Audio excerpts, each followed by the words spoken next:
Welcome to Vanathi's kitchen. வாங்க ஒரு புளி சாதம் செஞ்சு காட்டுறேன். இன்றைக்கி சுட சுட புளி சாதம் சாப்பிட்ருக்கீங்களா? வாங்க பார்க்கலாம்.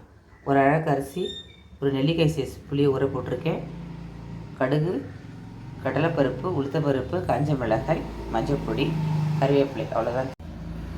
குக்கரில் எண்ணெய் வச்சுருக்கேன். கடுகு போட்டுக்கலாம்.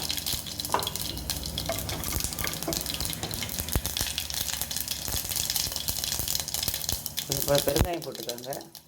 பெருங்காயம் கொஞ்சம் நல்லாவே போடுங்க, சூப்பராக இருக்கும். கடலைப்பருப்பு, உளுத்தம்பருப்பு, காஞ்ச மிளகாய் நல்லா வறுத்துட்டு செம்ம சூப்பராக இருக்குங்க அந்த புளி சாதம். சூடாக சாப்பிடணும் அந்த புளி சாதத்தை. கடலைப்பருப்பு, உளுத்தம்பருப்பு சேர்ந்துட்டு கருவேப்பிலை போட்டுக்கிறேன். பேச்சுலர்ஸ் எல்லாம் ட்ரை பண்ணுங்க, இதை செம்ம சூப்பராக இருக்கும். இப்போ அப்படியே ஊற வச்ச அரிசியை அந்த சாதத்தையும் கொட்டிடுறேன். ஊற வச்ச அரிசியை கொடுத்துருவேன்.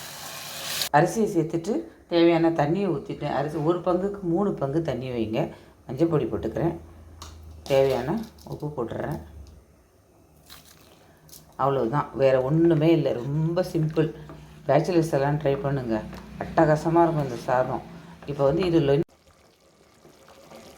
1 பங்கு அரிசிக்கு 3 பங்கு தண்ணி ஊற்றிட்டேன். மஞ்சள் பொடி போட்டு உப்பு போட்டாச்சு. அவ்வளவுதான். இங்கே பாருங்கள் எப்படி இருக்குது பார்க்கறதுக்கு அருமையாக நல்லா கொதிக்குதா. இப்போ மூடி வச்சுட்டு நல்லா ஒரு 3-4 விசில் வைங்க. அவங்க குக்கரை பொறுத்து. கொஞ்சம் பொங்கல் போடணும் இல்லைங்களா, அதுக்கு ஒரு 2 ஸ்டேஜ் முன்னாடி இருக்கிற மாதிரி இருக்கட்டும். சாதமாகவும் தெரியணும், அதே சமயத்தில் கொஞ்சம் மேஷான மாதிரி இருக்கணும். பார்த்துக்கோங்க. அது நான் காட்டுறேன் நான் இது எப்படி வந்திருக்கு.